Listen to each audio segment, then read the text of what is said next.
요즘 보겸님 관련해서 아주 이슈가 뜨겁죠. 이 사건의 발단과 전개는 다들 아시리라 생각합니다. 이 간단하게 말씀드리면 지금 윤지선이라는 참 이 교수가 무엇일까라는 의문이 들게 하는 어떠한 인물이 이 논문이라고 부르기도 민망하고 부끄러운 어떠한 출판물을 내놓으면서 그 출판물의 질적인 논의는 우선 제쳐두고서라도 보이루라는 단어가 보땡 하이루의 합성어라는 말도 안 되는 주석을 달면서 이에 대하여 복염 및 많은 정상인 분들과 대립하고 있는 상황입니다. 보이루라는 단어는 복염 플러스 하이루라고 복염님을 포함한 수많은 정상인들이 말해오고 있지만 그들은 듣질 않죠. 이미 진실은 중요하지 않다는 겁니다.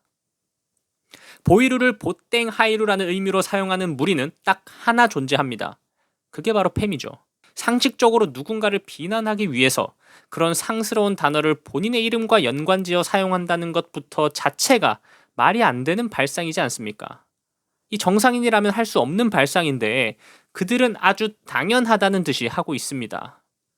제가 평소 이번 사건과 비슷한 패미들의 난동을 볼 때마다 드는 생각이 있었는데 이들의 행동은 세 가지 단어로 요약이 가능하다는 것입니다.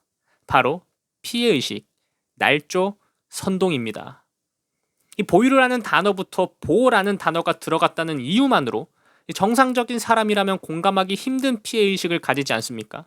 그리고는 보이루가 말도 안 되는 합성어라고 날조를 하더니 선동을 통해 그걸 지들끼리 사실인 양 떠벌리고 다니다가 급기야 저런 땔감으로도 쓰기 아까운 논문의 주석에 삽입되는 지경까지 이르렀습니다. 후속 대처는 말할 것도 없고요. 또 다른 예를 한번 볼까요? 최근 동아제약 면접 성차별 논란에서도 마찬가지입니다. 한 여성 지원자가 면접관으로부터 여자가 군대에 안 갔으니까 월급을 적게 받는 것에 대하여 어떻게 생각하느냐 라는 질문을 받았다며 동아제약을 저격하는 사건이 발생했었죠. 물론 사실은 글과 다르게 병역 이행과 임금 차이에 대한 생각을 물어보는 지극히 지원자에게 물어볼 수 있는 사회 이슈에 관한 질문이었습니다.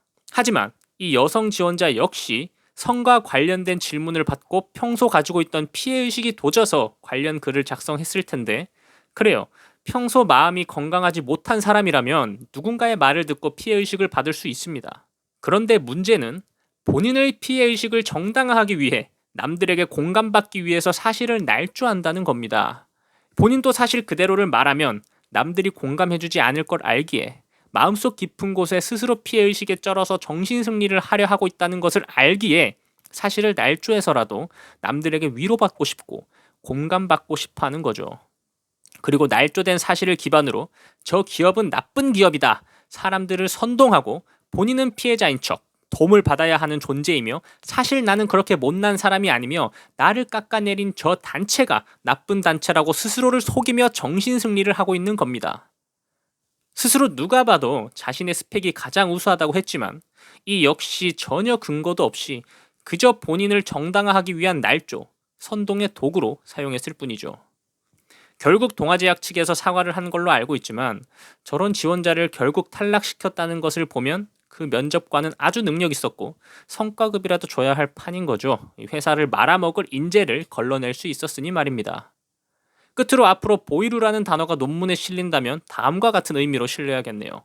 보이루, 유튜버 보겸 플러스 하이루라는 뜻으로 처음엔 단순히 유튜버의 인사말이 유행어처럼 번진 용어이지만 이후 페미니스트들의 피해 망상과 날조로 인해 보땡 플러스 하이루라는 단어로 변질 및 오용되어 지금은 폐지된 관음충의 발생학 어쩌고 하는 논문에 사용되는 수모를 겪었다.